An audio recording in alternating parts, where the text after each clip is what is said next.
Oke ya, jadi dengarkan suara dalam dirimu. Kalau itu mengajak pada kebaikan, menghindar dari dosa maksiat yang buruk, itulah guru sejati. Suara dari hati nurani. Tapi kok nyari enak saja, nyari nyaman saja, kemungkinan itu dorongan nafsu.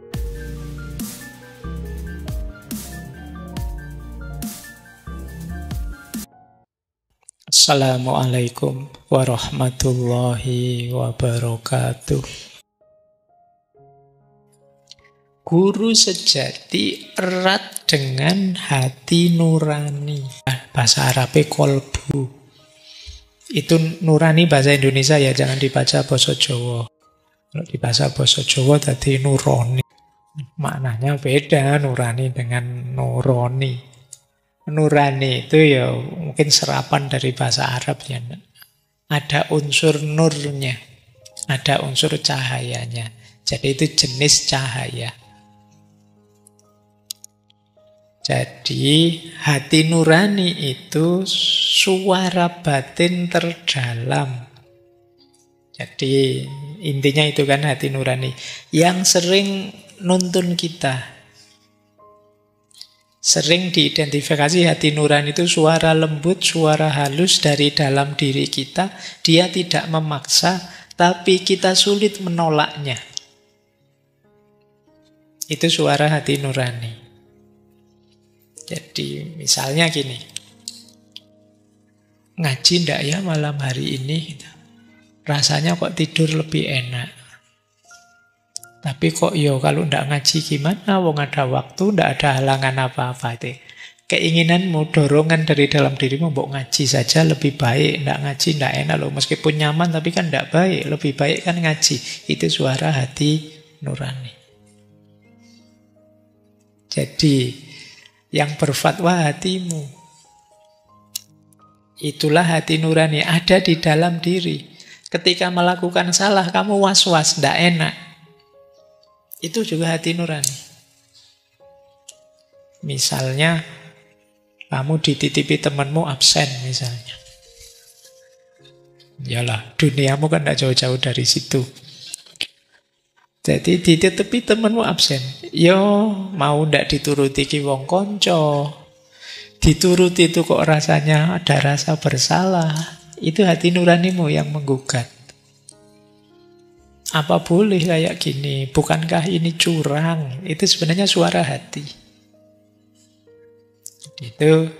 Jadi ada orang bilang sepanjang kalian masih punya rasa bersalah, itu kemungkinan hatimu masih hidup. Tapi kalau kamu sudah tidak punya rasa bersalah, ya kemungkinan hatimu sudah mati. Salah oke tapi tidak sadar-sadar. Nganggap dirinya benar saja. Jangan-jangan hati nuranimu mati. Tidak bisa jadi kompas dirimu.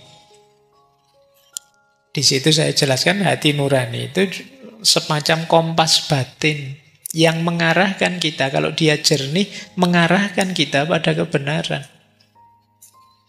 Yang sering terjadi hati nurani ini keruh, tertutupi oleh macam-macam. Ambisilah, nafsulah, sehingga tidak jernih. Kamu salah tidak sadar. Atau tidak mau sadar. Dibilangin yang benar, yang lurus-lurus, kamu tidak mau patuh. Nah itu lama-lama hati nuranimu bisa mati. Kan terus kita kalau menyebut orang sangat jahat itu kan kita terus sebut, itu hatinya sudah mati orang itu. Dia tidak punya hati. Kok sekejam itu, kok sesadis itu. Berarti kompas batinnya, suara hatinya sudah tidak menunjukkan lagi ke yang benar. Hubungannya apa dengan guru sejati tadi? Hati nurani adalah channelnya, salurannya guru sejati. Lah kok bisa tadi hati tidak nyaman ketika melakukan salah, menyuruhmu ke arah yang baik-baik saja? Karena dia memantulkan cahaya ilahi. Ini mirip dengan konsepnya dulu kita belajar Imam Ghazali. Kolbu Bukan pakai kaf ya. Kalau pakai kaf nanti kalbu. Kalau pakai kaf artinya asu. Kalbun. Kolbun. Hati itu seperti kaca, kata beliau. Yang setiap kali kita melakukan salah dan dosa, itu dia akan mendapatkan satu kotoran, satu titik hitam. Fungsinya kaca ini untuk memantulkan cahayanya Tuhan dalam diri kita. Loh, itu kalau lama-lama kita terlalu sering melakukan dosa maksiat, dosone terus, dosa lama-lama dia gelap. Tidak bisa lagi memantulkan cahayanya Tuhan. Kalau dia sudah gelap, dia tidak bisa menunjukkan kita itu salah, ini benar. Maka hati adalah salurannya cahaya Tuhan. Yang cahaya Tuhan itu hari ini kita menyebutnya guru sejati dalam diri kita. Jadi diri kita ini di unsur ilahiyah yang paling dalam ada guru sejati. Dia mengarahkan, nuntun kita ke arah kebenaran. Tuntunan itu masuknya ke hati nurani atau kolbu. Yang kolbu atau hati nurani ini kalau dia gelap, dia tidak bisa memantulkan guru sejati. Tidak bisa memantulkan unsur ilahiyah tadi. Berarti apa? Mendengarkan hati nurani itu seperti mendengarkan guru sejati. Guru sejati itu unsur ilahiyah dalam diri kita yang mencahayai, mengarahkan hidup kita ke arah yang benar. Ya tentu saja bentuknya petunjuk dari guru sejati di hati nurani itu ndak kok terus kayak di sinetron-sinetron ada suaranya, rasanya, ndak ngono ya. Jadi jangan dibayangkan terus kalau guru sejatinya itu berarti kamu sering dibisiki di telingamu. Rasanya, perasaanku kok ndak enak ya. Jangan-jangan itu sinetron. Jadi bentuknya apa? Rasa tadi loh. Kok ndak nyaman ya, ndak enak ya. Kelihatannya kok cenderungnya ke situ ya, cocoknya ke sana ya itu. Jadi ada rasa halus dalam diri kita yang mengarahkan. Yaitu disebut suara, kita kadang pakai istilah suara hati. Tapi syaratnya tadi ya, suara hati itu selalu mengarahkan pada kebaikan, tapi syaratnya dia harus jernih. Kalau dia kotor, ya tidak membawa kita ke arah kebaikan, mungkin malah membawa ke arah sebaliknya. Ada yang menganalogikan hati nurani itu seperti radio. Jadi kalau diri kita ini radio, hati nurani itu antenanya. Generasi kalian tidak akrab ya dengan radio. Tidak apa-apa lah, bisa membayangkan ya antena radio zaman dulu kan ada antenanya yang bisa ditarik panjang gitu. Kalau sinyalnya tidak cocok terus antennya digoyang-goyang, ngedep ke sana atau ngedep ke sini. Nah, ini bisa kita simpulkan hati nurani seperti antena ini. Sementara guru sejati itu sinyalnya yang masuk ke melalui antena, terus radionya terus jadi bunyi. Kalau banyak gangguan, nah kalau hati nurani ya gangguan ego, nafsu, marah dan lain sebagainya, maka sinyal ilahiyah tadi tidak akan bisa tertangkap, atau seandainya tertangkap kresek-kresek, tidak jernih suaranya. Tapi kalau dia bersih, tenang, frekuensinya nyambung, maka rasa itu akan muncul. Oh ini benar Pak, ini salah Pak, saya bisa merasakannya. Mantap saya Pak, atau ini meragukan Pak, itu suara dari dalam. Oke ya, jadi analoginya seperti radio tadi. Semoga sudah bisa paham ya hubungannya guru sejati dengan hati nurani. Oke, ini untuk biar tidak keliru.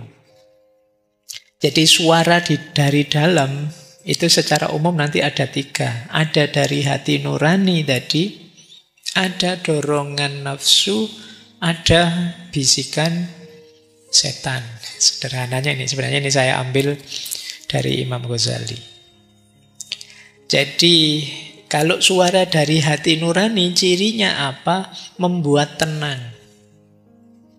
Isinya nilai-nilai kebenaran, kejujuran, cinta, kasih sayang, akhlak, dan lain sebagainya. Kemudian ngajak pada kebaikan tanpa pamrih apapun. Mendorong kita untuk tidak sombong, tidak dendam, tidak merasa besar, tidak marah, dan lain sebagainya. Itu berarti suara hati nurani. Intinya mengarahkan pada kebenaran dan kebaikan yang tanpa pamrih. Berbeda dengan dorongan nafsu. Kalau nafsu itu biasanya ngajak kita ke arah yang enak dan nyaman, itu nafsu. Nafsu itu tidak 100% salah. Kalau sesuai aturan dan tidak berlebihan, ini sebenarnya sifatnya manusiawi saja. Itu dorongan nafsu. Kadang-kadang kalau berlebihan ya jatuhnya negatif. Jadi ini dorongan nafsu. Kalau tiba-tiba muncul di dalam dirimu, nah ini kalau sambil nongkrong ada kopinya, ada, nah, itu nyari enak. Itu nafsu biasanya. Apa enggak boleh? Boleh, tapi jangan berlebihan. Penuhi secukupnya. Jangan ngopinya mulai jam 8 sampai jam 3. Kopinya sak cingkir kecil 1. Penjaga kafenya ngamuk-ngamuk. Nah, jadi dorongan nafsu itu cirinya mencari enak, mencari nyaman. Ya, kalau kita lupa dosis, ini akan jatuhnya negatif. Beda dengan suara hati tadi, pasti positif. Beda lagi dengan bisikan setan. Kalau was-was syaiton, bisikannya setan itu ngajak ke yang negatif, yang dosa, yang maksiat, yang merusak. Nah ini was-wasnya setan. Biasanya terus membuat kita takut, gelisah, dan lain sebagainya. Kalau hati nurani membuat kita tenang. Kalau nafsu itu membuat kita nyaman. Kalau bisikannya setan membuat kita gelisah. Tapi hati-hati, nyaman yang tanpa aturan dan overdosis bisa jadi masalah, bisa jadi buruk yang semula manusiawi. Oke ya, jadi dengarkan suara dalam dirimu. Kalau itu mengajak pada kebaikan, menghindar dari dosa maksiat yang buruk, itulah guru sejati. Suara dari hati nurani. Tapi kok nyari enak saja, nyari nyaman saja, kemungkinan itu dorongan nafsu. Tapi kalau ngajak kebaikan, ngajak keburukan, ngajak yang jahat, yuk daripada nganggur bikin hoax, yuk biar rame misalnya. Itu bisikan set. Ngerjain temen yuk daripada sepi kayak gini. Jadi itu ya untuk membedakan. Tadi kan guru sejati hadir melalui media hati nurani. Hati nurani ada dalam diri kita, tapi kita harus bisa membedakannya. Ini suara hati, dorongan nafsu, atau bisikan setan. Yuk, kita lanjutkan. Ini tiba-tiba tadi saya teringat hadis ini, makanya saya masukkan. Kalian mungkin pernah membaca atau mendengarkan hadis ini. Ini riwayat Ahmad dan Ad-Darimi. Jadi Rasulullah pernah bersabda begini, Istafti kolbaka, mintalah fatwa kepada hatimu. Albirru matma'annat ilaihin nafsu, watma'anna ilaihil kolbu. Kebaikan itu adalah apa yang membuat jiwa merasa tenang dan hati merasa tentram. Wal ismu mahaka fin nafsi wa taraddada fis sadri. Sedangkan dosa itu apa yang membuahkan goncang atau keraguan dalam jiwamu dan gelisah dalam dadamu. Wa in aftakan nas, meskipun orang-orang sudah memberi fatwa padamu. Wa aftauka, dan mereka terus memberi fatwa padamu. Di sekeliling kita kan sering orang nasihati kita, ingin nuntun kita, mengarahkan kita, ngajak kita, sampai kita bingung. Pak Ustadz ini bilang begitu, Ustadz itu bilang begitu, saya ikut yang mana ya Pak? Kok bingung? Apalagi sekarang zaman medsos, itu materi berseliweran, tidak jelas. Kamu jadi, akhirnya mau tinggal semua kan. Nasihat-nasihat tadi, karena kamu kebingungan. Nah, kalau mengikuti sabdanya Rasulullah ini, istafti kolbaka. Coba minta fatwa hatimu. Cuma ini diingat-ingat tadi ada syaratnya ya. Hati yang bagaimana dulu. Tentu saja hati yang jernih, yang tidak kotor. Kalau dirimu hanya diliputi nafsu, amarah, dosa, maksiat, hatimu gelap, ya kamu minta fatwa hatimu, ya fatwanya ya untuk nyari yang gelap-gelap, yang rusak-rusak. Jadi istafti kolbaka, tapi syarat dan ketentuan berlaku ya. Jangan, saya sudah tanya batin saya, tidak apa-apa kok Pak. Ayo batinmu peteng, hatimu gelap, ya tidak apa-apa saja meskipun salah dan dosa. Jadi ketika nurani gelap, guru sejati memberikan apa saja ya tidak akan masuk. Jadi karena dia tidak jernih, tidak bisa menangkapnya. Sama seperti antena tadi, sinyalnya tidak nyambung. Baik, kita lanjutkan. Ini agak filosofis ya. Ini sebenarnya konsepnya Sunan Kalijogo. Beliau punya konsep sedulur papat limo pancer. Mungkin yang Jawa pasti pernah dengar istilah ini ya. Jadi kita itu punya 4 saudara. Dan ada pancer. Pancer itu pusat. Pusat itu ya diri kita sendiri. Ini pancer namanya. Nanti ini ada hubungannya dengan guru sejati. Jadi begitu kita lahir ke dunia, itu kita punya 4 saudara. Yang pertama kakang kawah namanya. Kakang itu kakak. Kawah itu ya kawah. Ini sebenarnya simbol dari ketuban. Ketuban itu waktu di perut ibu dia melindungi kita. Ketika kita akan keluar ke dunia, dia keluar dulu. Makanya disebut kakak. Jadi kita punya kakak namanya ketuban. Kita punya adik namanya ari-ari. Itu setelah kita keluar, ari-ari keluar. Kita saat lahir disertai getih dan puser. Jadi kita punya kakak, adik, dan 2 saudara lagi. Jadi sedulur papat, 4 saudara. Itu kalau menggunakan konsep ini sebenarnya kalian tidak ada yang anak tunggal. Jadi pasti punya 4 saudara, tenang saja. Jadi kakang kawah, adik ari-ari, getih, lan puser. Cuma ini ada filosofinya. Ini hubungan dengan unsur dalam diri kita. Kakang kawah mewakili unsur air. Adik ari-ari mewakili unsur tanah. Getih atau darah mewakili unsur api. Puser mewakili unsur angin. Ya. Nah, biasanya dimaknai kakang kawah yang unsur air tadi maknanya adalah perlindungan. Karena ketuban itu kan tadi melindungi kita. Kemudian dia keluar duluan, mungkin memastikan jalannya aman. Sehat untuk kita masuk ke dunia. Jadi senantiasa peduli dengan kita. Kita hidup perlu perlindungan. Kemudian di ari-ari tanah. Tanah ini simbol kebutuhan.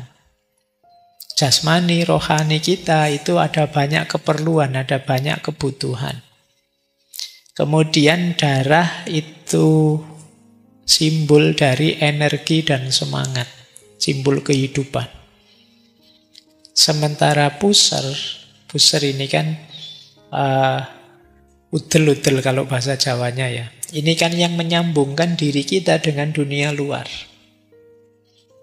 Jadi puser ini yang langsung berhadapan dengan dunia di luar diri. Ini simbol ikatan dan hubungan, simbol koneksi. Nah, nanti kalau dikaitkan dengan unsur dalam diri kita, kakang kawah, ketuban, air yang bermakna perlindungan itu mewakili unsur insting, naluri atau fitrah dalam diri kita.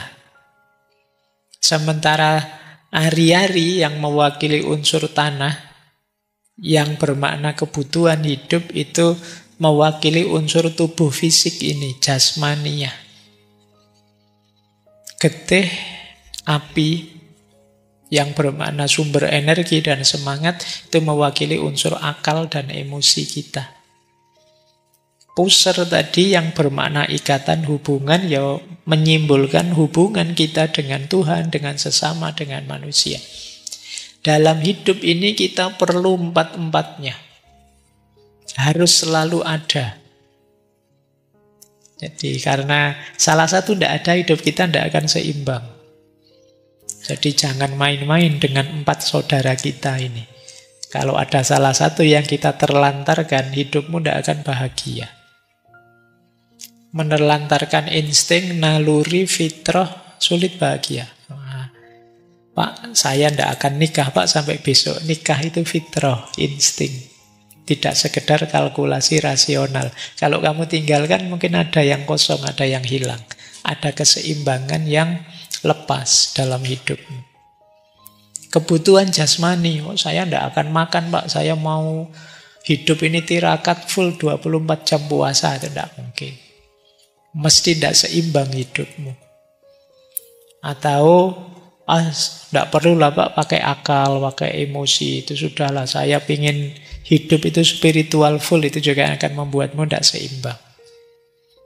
Termasuk kalau hubunganmu dengan Tuhan, dengan Allah, hubunganmu dengan sesamamu, dan hubunganmu dengan alam rusak, hidupmu juga tidak akan bahagia.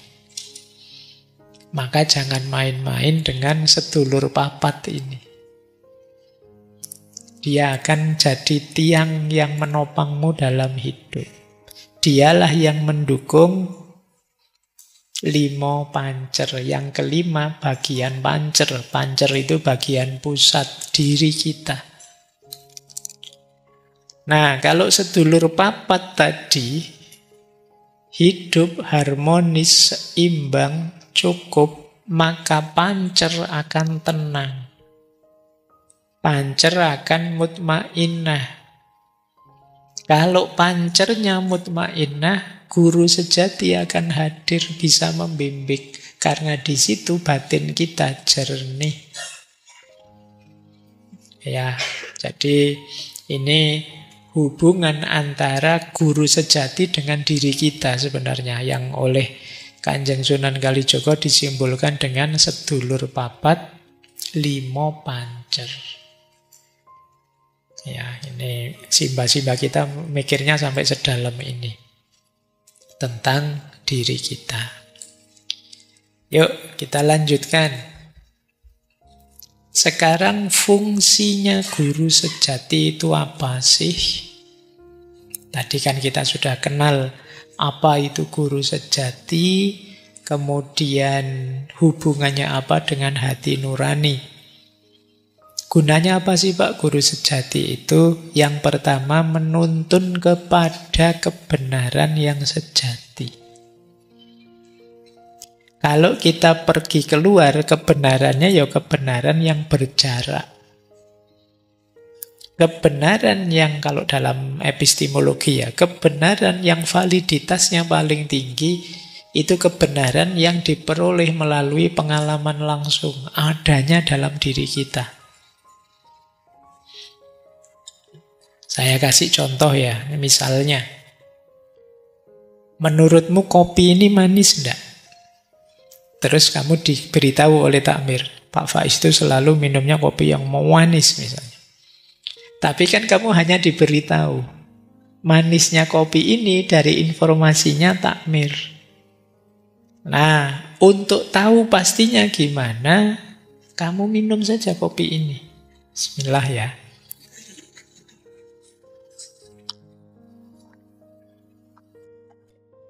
Setelah minum kamu merasakan kan? Iya Pak, memang manis sekali kopinya. Nah, pengetahuan ini kan hadirnya di dalam, tidak di luar. Saya tidak baca buku tentang teori bikin kopi, juga tidak diberitahu oleh yang bikin kopi. Langsung saya minum. Pengetahuannya jauh lebih valid dibandingkan kalau saya hanya mencari keluar. Kalau dalam bahasa epistemologi namanya knowledge by acquaintance. Inilah kenapa dulu Imam Ghazali memutuskan bahwa pengetahuan paling valid itu adanya di tasawuf. Kenapa? Karena tasawuf itu olah batin sisi dalam diri kita. Kedekatan dengan Tuhan itu melalui rasa, tidak melalui kitab, tidak melalui ceramah. Dijalani, dirasakan langsung. Validitasnya menurut Imam Ghazali paling tinggi. Panca indera bisa salah, akal juga bisa keliru. Tapi begitu ngalami sendiri langsung, kita bantahnya sulit. Begitu saya bilang, Pak Faiz tahu dari mana kok kopinya pahit? Saya minum langsung. Kamu bantahi susah kan? Tapi kalau saya cuma bilang, kata takmirnya begitu. Oh cuma kata takmir Pak, masuk. Kalau tidak terlalu manis gimana? Kalau takmirnya salah gimana sih? Tapi begitu saya bilang, saya ngalami langsung kok. Kita bantahi susah. Kamu dinasihati temanmu, Mas, tidak usah pacaran dulu. Kuliahnya nanti terganggu loh. Terus temanmu tanya, emangnya kamu pernah pacaran? Tidak pernah. No, kan nggak dipercaya nasihatmu kan? Gitu loh. Tapi kalau yang nasihatnya kamu, emangnya kamu pernah? Iya, saya ngalami sendiri. Saya kuliah terus pacaran sampai semester 14. Tidak lulus-lulus aku misalnya. Nah, temanmu percaya. Kenapa? Kamu ngalami langsung. Jadi kebenaran yang dialami langsung, kebenaran yang sumbernya dalam diri, itu validitasnya dipandang jauh lebih tinggi daripada kebenaran yang berjarak. Materi malam hari ini yang saya sampaikan, ini masih materi yang berjarak. Kalian bisa ya, bisa tidak. Tapi nanti kalau ngalami langsung, misalnya kalian merasakan bisikan hati nuranimu, yang itu pancaran dari guru sejati, kamu akan lebih mantap. Iya ya, memang kadang-kadang hati saya itu bilang apa, menyuruh ini, nyuruh itu, yang kadang-kadang saya merasa tidak terlalu suka, karena saya inginnya enak, tapi kok dia inginnya yang benar. Nanti kalian ngalami langsung. Jadi guru sejati menuntun kita ke kebenaran yang lebih sejati. Yo, kalau dalam epistemologi Islam, ke aspek yang hakul yakin, yang tidak sekedar ilmu yakin maupun ainul yakin. Ilmu yakin itu kalian taunya dari buku-buku, dari informasi-informasi, itu ilmu yakin. Kalau ainul yakin itu kalian melihat sendiri sih, tapi belum mengalami. Kalau hakul yakin itu ngalami langsung. Kalian belajar kitab tentang sholat, itu ilmu yakin. Kalian lihat orang sholat, itu ainul yakin. Kalian sendiri yang sholat dan merasakan apa dan bagaimana rasanya, seperti apa sholat itu, itulah hakul yakin. Jadi karena merasakannya dalam diri kita yang paling dalam. Jadi ini materi ini, kalau dicari nanti ada di materi epistemologi. Yang kedua, guru sejati itu penyaring untuk kita memutuskan mana baik, mana buruk. Seperti tadi loh, hati nurani kita, kalau kita milih yang buruk, dia akan memberontak. Dia akan tenang, nyaman, begitu kita milih yang baik. Nah, ini kok bisa begitu, Pak? Yang nuntun guru sejati, dalam tanda petik. Jadi yang mengarahkan memang guru sejati, unsur cahaya, unsur ilahiyah dalam diri kita. Jadi ada rasa nyaman, ada rasa tenang, begitu kita milih yang baik. Ada rasa gelisah, begitu kita milih yang negatif. Yang ketiga, guru sejati itu cermin untuk kita mengenali diri kita apa adanya. Kadang-kadang suara hati kita karena dituntun oleh guru sejati mengarahkan pada kebaikan. Sementara nafsu kita mengarahkan pada yang enak saja sih. Meskipun kadang-kadang tidak terlalu baik. Nah ini jadi bahan refleksi kita. Jadi cerminan. Oh ternyata aku itu orang yang masih begini. Ternyata aku itu orang yang sadar sih salah tapi ditabrak saja. Oh ternyata aku orang ini yang lama-lama mulai tidak peka lagi terhadap salah dan dosa. Jadi ini cerminan. Jadi tuntunan guru sejati akan menyadarkan kita tentang siapa kita. Makanya guru sejati itu disebut kompas spiritual. Dialah yang nuntun kita, mengarahkan kita. Tapi namanya kompas itu kadang-kadang kita kalah oleh nafsu kita, kalah oleh bisikan setan kita. Yang di situ kemudian fungsi cermin kembali main. Iya ya, aku itu ternyata tidak sejernih itu, tidak sehebat itu cerminnya main. Jadi ada 4 fungsi yang dimainkan oleh guru sejati. Yang pertama penuntun, yang kedua penyaring, yang ketiga cermin, dan yang keempat kompas spiritual. Yuk, kita lanjutkan.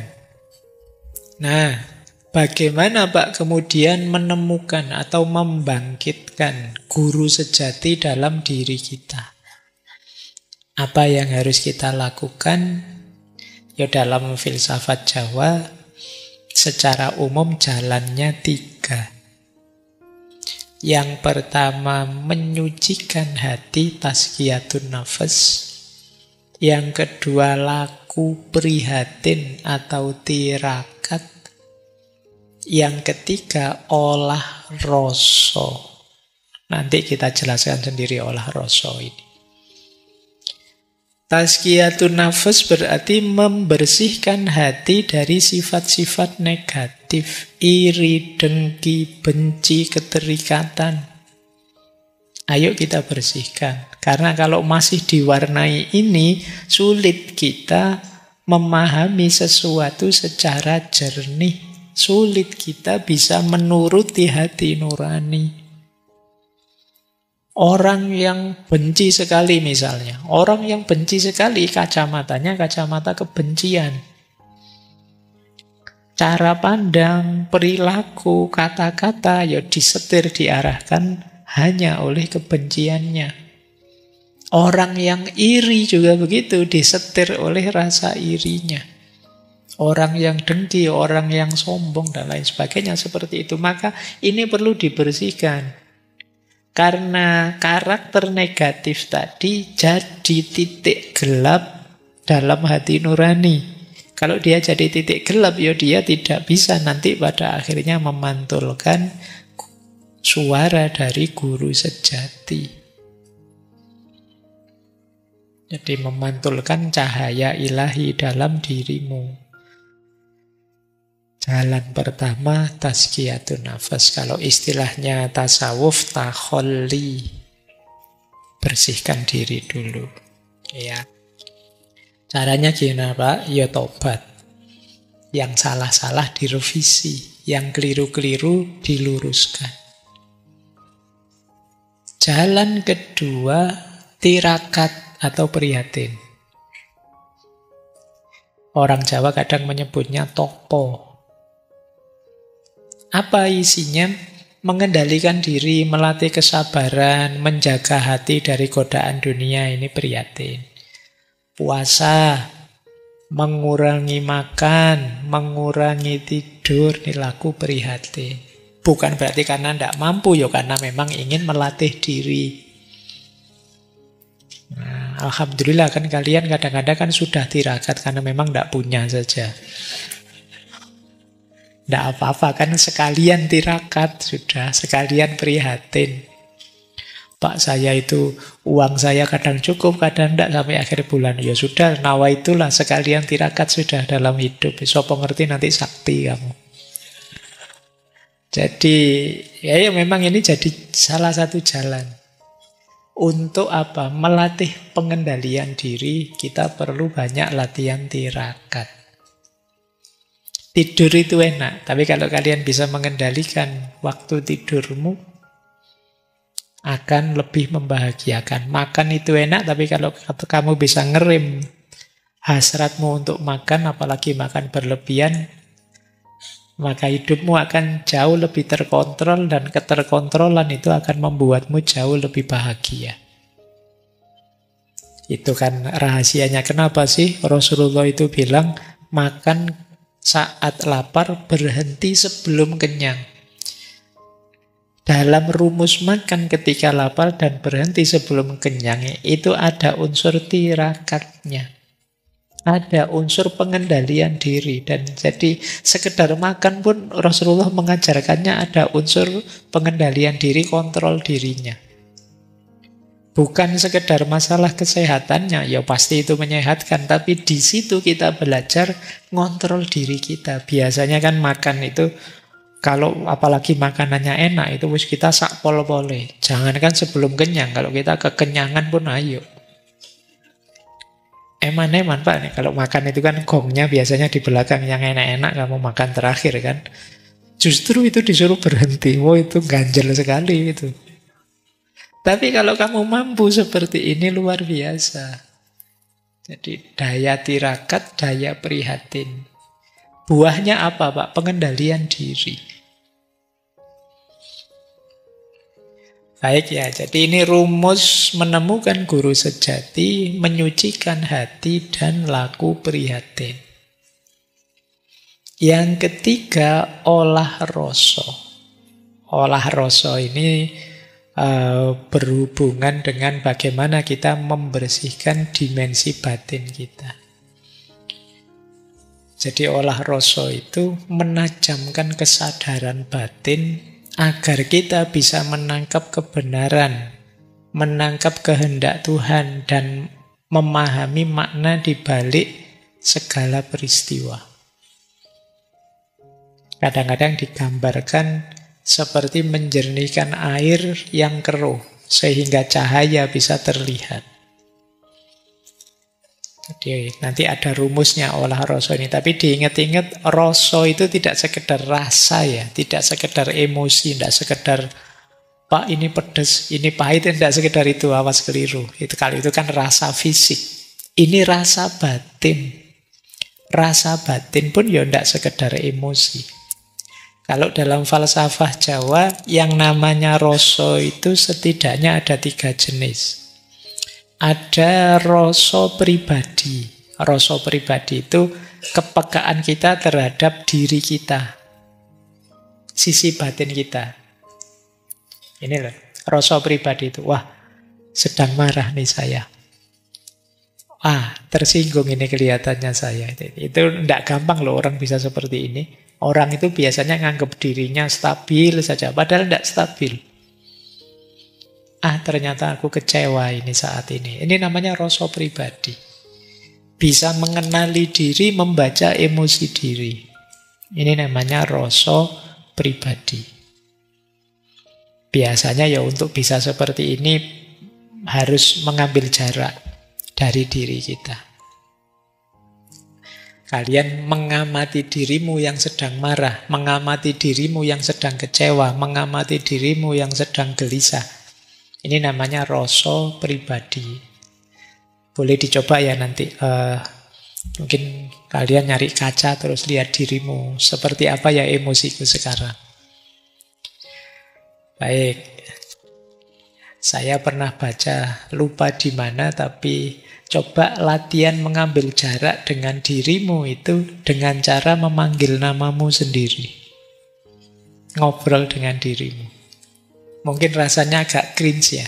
Coba kamu panggil namamu sendiri, kan unik itu. Wahai Faiz, ini tidak enak ya rasanya. Tapi kalau kamu mampu begitu, kamu sudah bisa ngobrol dengan dirimu. Jadi kamu bisa mengambil jarak dari dirimu. Coba kamu latih itu. Ya, yo, apa ya? Ini kemampuan kita detachment. Kalau namamu Agus ya berarti Agus sedang sedih nih karena gitu ya. Jadi kan itu namanya kamu sedang mengambil jarak dari dirimu. Jadi kamu membahas yang dibahas dirimu sendiri.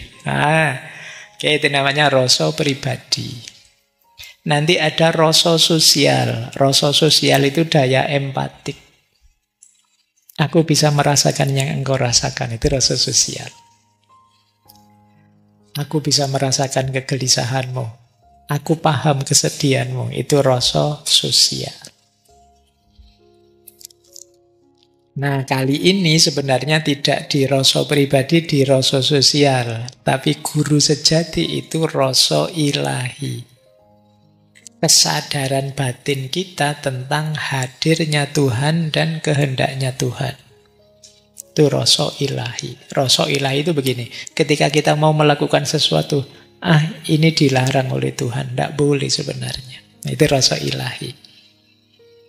Rasa ilahi itu nanti dalam prakteknya di ilmu tasawuf dekat dengan namanya muraqabah. Kesadaran bahwa Allah selalu ngawasi kita. Bahwa Tuhan selalu di sisi kita mendampingi kita. Sehingga kita tidak berani sembrono. Mau melakukan apa saja. Iya ya Tuhan ngawasi saya ini. Malu saya kalau melakukan yang seperti ini. Ya tidak ada satupun orang tahu. Tapi kan Allah tahu. Ini kesadaran muraqabah namanya. Istilahnya rasa ilahi. Ya, jadi ada rasa pribadi, ada rasa sosial, ada rasa ilahi. Lah terus bagaimana Pak mengolah rasa itu? Dalam falsafah Jawa nanti ada tahapannya. Tahapan awal namanya srawung rasa. Setelah itu seleh rasa, setelah itu manunggal rasa. Jadi srawung rasa atau mengenali rasa, seleh rasa memasrahkan rasa, dan manunggal rasa menyatu dengan rasa. Srawung rasa mengenali rasa, peka terhadap perasaan kita sendiri. Sebentar lagi mesti marah ini saya kalau situasinya begini. Itu peka namanya. Ketemu orang model ini, secerewet ini tersinggung ya aku mesti. Nah itu. Kalau orang ngomongnya nyelekit sekali itu saya biasanya tidak betah, tidak tahan. Mengenali rasa dirimu. Wah ini saya sedih, ini saya ketakutan, ini saya itu. Srawung rasa itu buahnya kita jadi eling lan waspada. Saya tidak mendekat-dekat ke sana lah, karena kalau di sana saya mesti tergoda. Saya agak menjauh dari teman yang itu karena toksik sekali. Saya mesti terpengaruh jadi misuh-misuh. Itu kita jadi eling lan waspada ketika mengenali rasa diri kita. Ini namanya srawung rasa. Langkah selanjutnya setelah kenal apa? Seleh rasa. Seleh rasa itu kita ikuti iramanya. Kita terima diri kita yang sedang marah, kemudian biarkan dia hadir, kemudian kita ambil jarak, kalau memang perlu diperbaiki, kita perbaiki. Itu namanya seleh rasa. Jadi pasrah. Iya sih, saya sedang marah. Iya sih, saya sedang sedih. Ini namanya seleh. Diakui. Tapi tidak terikat di situ, terus kita hayati, pada saatnya kita lepaskan. Namanya seleh. Jadi, kalau di Jawa ada peribahasa wong salah kudu seleh. Seleh pasrah, iya ini salahku dan akan aku lepaskan, aku perbaiki. Namanya seleh rasa. Jadi setelah serawung rasa kita kenali, kita terima, kemudian kita lepaskan. Setelah dilepaskan yang terjadi apa? Nurani kita, kolbu kita jadi bersih. Kalau sudah bersih, saatnya guru sejati tadi hadir. Masuk dalam diri kita. Nanti di situ ada istilah manunggal rasa. Karena guru sejati pasti mengarahkan ke yang baik-baik. Saatnya kita bersatu dengan rasa kita yang baik-baik tadi. Ada istilah nyawiji rasa. Kita bersatu dengan rasa ilahiyah. Ini nanti ada yang menggambarkan proses ini semacam manunggaling kawula Gusti, tapi dengan definisi yang tidak sama persis dengan Al-Hallaj dan kawan-kawan.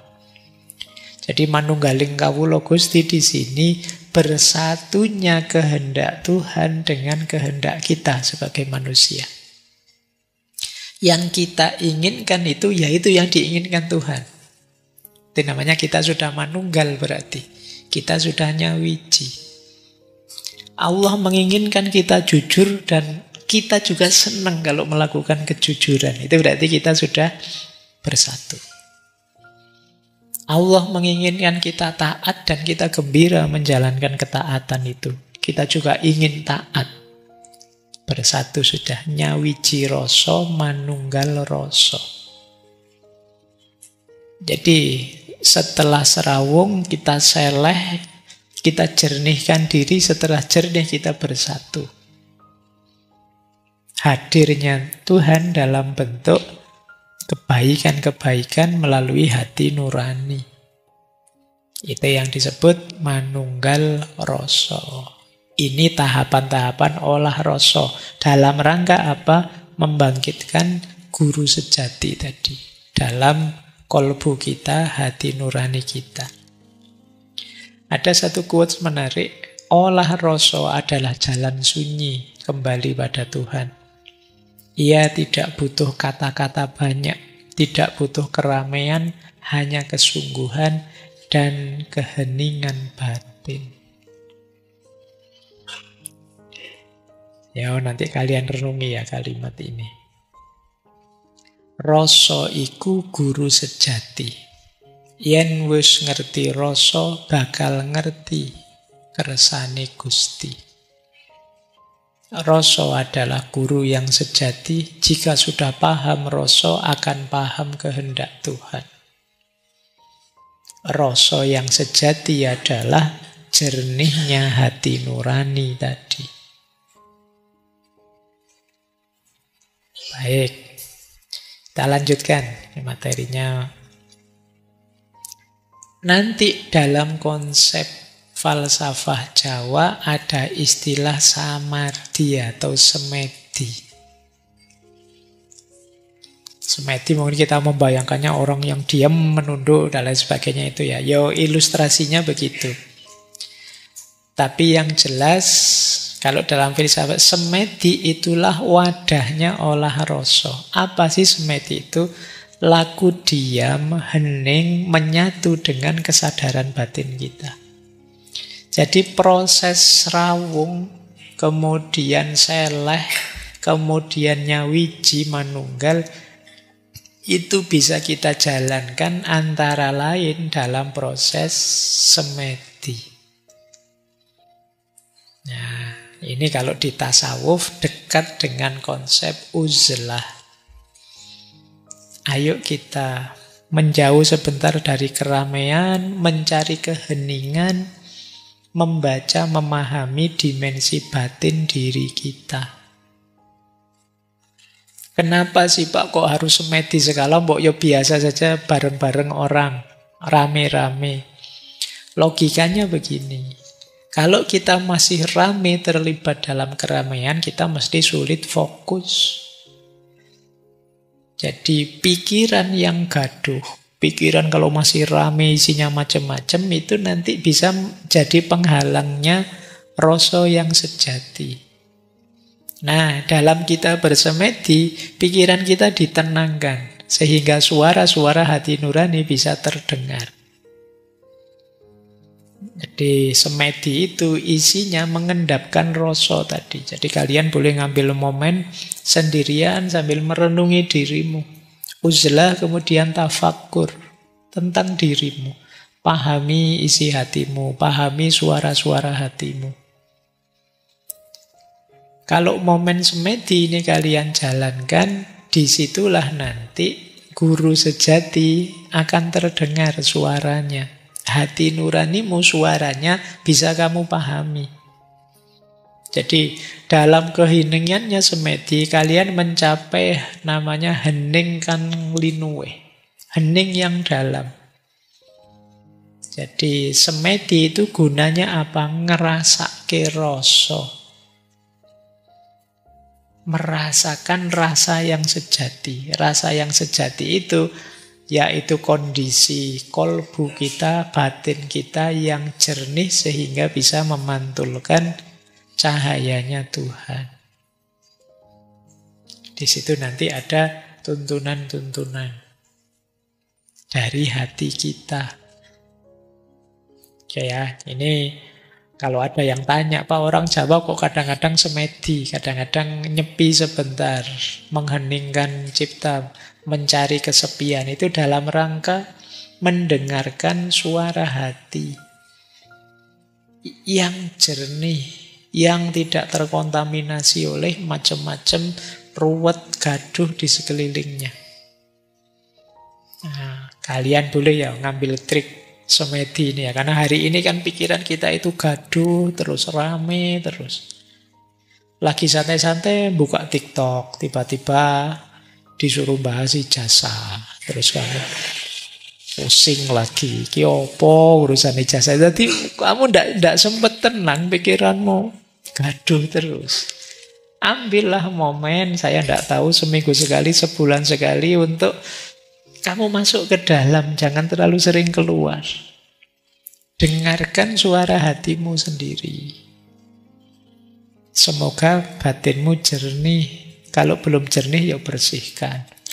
Saya masih banyak irinya, Pak. Nah, ini serawung rasa. Saya kadang-kadang masih sombong, Pak. Saya kadang-kadang masih merasa besar, Pak. Ini serawung. Terus seleh. Nah, syukur-syukur nanti kalau sudah tazkiyah, sudah tirakat, bisa bersih, kemudian bisa manunggal. Bisa mendengarkan lagi suara yang sejati, suara hati nurani yang bersumber dari Tuhan. Itulah sebenarnya hakikatnya guru sejati.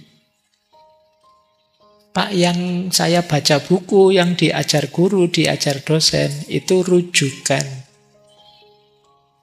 Sumber-sumber untuk membantumu tazkiyatun nafas, untuk membantumu menjalani laku, sehingga batinmu bisa jernih. Guru, buku itu kan memberimu konsep, memberimu teori. Yang menjalankan kalian. Kalau tidak dijalankan, ya tidak dapat apa-apa. Sebanyak apapun gurumu, kalau tidak ada yang kamu jalankan, ya kamu tidak berubah apa-apa. Jadikan itu pertimbangan dalam batinmu untuk mendengarkan suara hati. Ada lagi konsep dalam filsafat Jawa itu kewaskitaan. Nanti ada yang bilang, buahnya apa Pak kalau saya sudah bisa menjernihkan hati nurani, kemudian terbimbing oleh guru sejati. Dalam filsafat Jawa ada istilah waskito. Waskita bukan perusahaan konstruksi yang itu ya. Jadi kewaskitaan itu adalah kebijaksanaan yang mendalam. Jadi kita belajar filsafat kan akrab dengan konsep bijaksana. Nah, dalam filsafat Jawa, kebijaksanaan itu dekat dengan waskita. Tapi waskita itu tidak sekedar bijaksana, tapi orangnya punya penglihatan batin yang tajam. Mampu membaca yang tidak kelihatan, itu waskita. Karena batinnya jernih, dia bisa menangkap segala realitas dan bisa memahaminya secara dalam. Yang dalam tasawuf disebut ma'rifat. Ini orang waskita. Meskipun secara umum kadang orang menyebut waskita itu orang yang bisa membaca masa depan, Pak. Orang bisa ngeramal-ngeramal yang bisa itu. Ya itu artifisialnya. Jadi itu pinggirannya. Tapi pokoknya orang yang disebut waskita itu orang yang sudah terbimbing oleh guru sejati tadi. Berarti orang yang hati nuraninya jernih. Sehingga bisa menangkap kebenaran-kebenaran bahkan yang tidak kelihatan.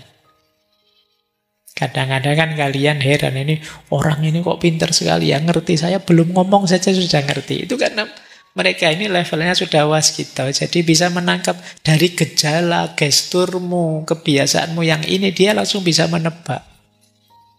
Tidak perlu pakai mesin pendeteksi kebohongan, lihat gesturmu, bahkan tatapan matamu, dia langsung tahu kamu mesti bohong. Nah, ini kearifan tertentu, kebijaksanaan tertentu. Cuma kalau yang versi ini, karena apa? Karena dia dituntun terus oleh guru sejatinya. Jadi dia selalu bisa memantulkan cahaya. Cirinya apa sih orang waskita itu? Yang pertama, memahami makna di balik peristiwa. Yang kedua, batinnya tajam. Rasanya tajam. Cerdas spiritual, intuisinya tinggi. Dan yang terakhir, dekat dengan Tuhan. Dan harmonis dengan alam. Ini cirinya orang waskita. Hidupnya santai, tenang, waskita. Ya, lanjut. Seperti apa sih Pak profil orang waskita itu? Inilah profil orang yang telah menemukan guru sejati. Nah, ini ya. Cuma ini manifestasinya ya. Manifestasi itu ungkapan keluarnya. Prosesnya sendiri tadi di dalam diri, di dalam batin. Cuma ini ungkapan keluarnya. Seperti apa orang yang menemukan guru sejati itu? Yang pertama, dia sosok yang andap asor, rendah hati. Tidak merasa lebih tinggi meskipun ilmunya memang tinggi. Kalau bergaul ya tidak membeda-bedakan orang. Tidak merendahkan siapapun dan tidak membanggakan spiritualitasnya. Ini ciri pertama ya, bukan orang yang pamer seperti minggu lalu. Misalnya cerita, saya loh sudah makrifat, kamu levelnya apa? Itu tidak yang begitu. Jadi yang masih pamer belum nyampe dia. Orang yang sudah nyampe tidak akan banyak ngomong, justru. Sama seperti cinta, orang yang jatuh cinta itu biasanya tidak banyak ngomong. Langsung saja action. Tapi yang belum jatuh cinta itu biasanya sibuk bikin seminar, webinar tentang cinta, tentang itu. Biasanya masih belum malahan. Itu kan seperti kata Jalaluddin Rumi itu loh. Ketika cinta belum ku alami, aku masih sibuk ngomong, masih sibuk seminar, ceramah tentang cinta. Tapi kalau sudah jatuh cinta, ya diam sudah. Sibuk menikmati cintanya dan mengaktualkan cintanya. Jadi kalian yang masih seneng tema-tema cinta, kemarin ada yang, Pak, kapan lagi Pak tema cinta Pak? No. Padahal tiap tahun sudah ada tema cinta, masih pingin lagi terus. Berarti ya kalian masih belum berarti. Jatuh cintalah dulu, baru bahas tentang cinta, tentang mahabbah.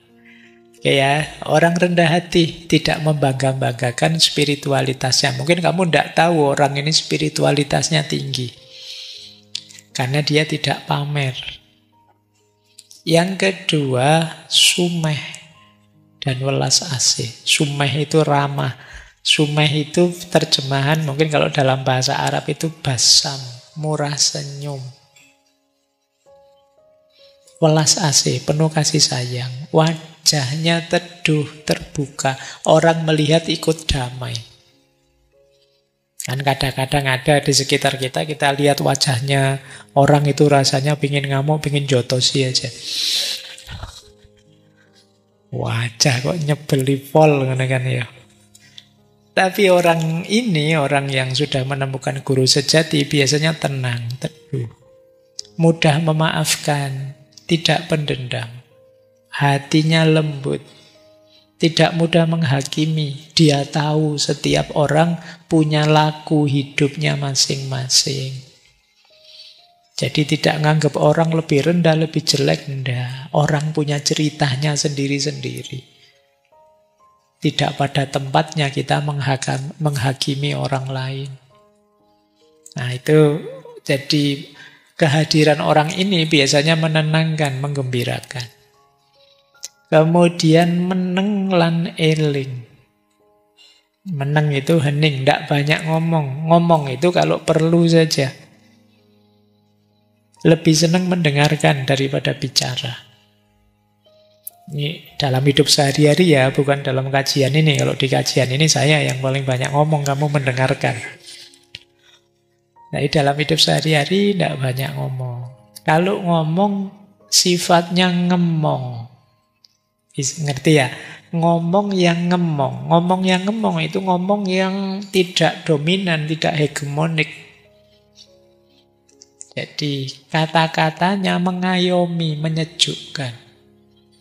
Kalau dia ngomong, batin kita tenang, tentram. Kita tidak terancam oleh kata-katanya.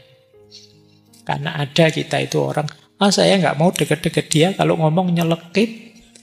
Kan ada yang begitu. Kalau ngomong menyakitkan hati, ada yang begitu.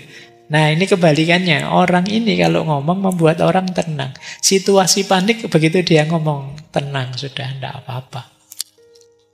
Oke, ini profil guru sejati. Dan senantiasa eling lan waspada. Ada lagi ciri mereka ini tidak mencari pengakuan. Tidak butuh pujian, sanjungan atau follower. Tidak dijempoli juga tidak apa-apa. Tidak dikomen juga tidak masalah. Dia tidak perlu itu.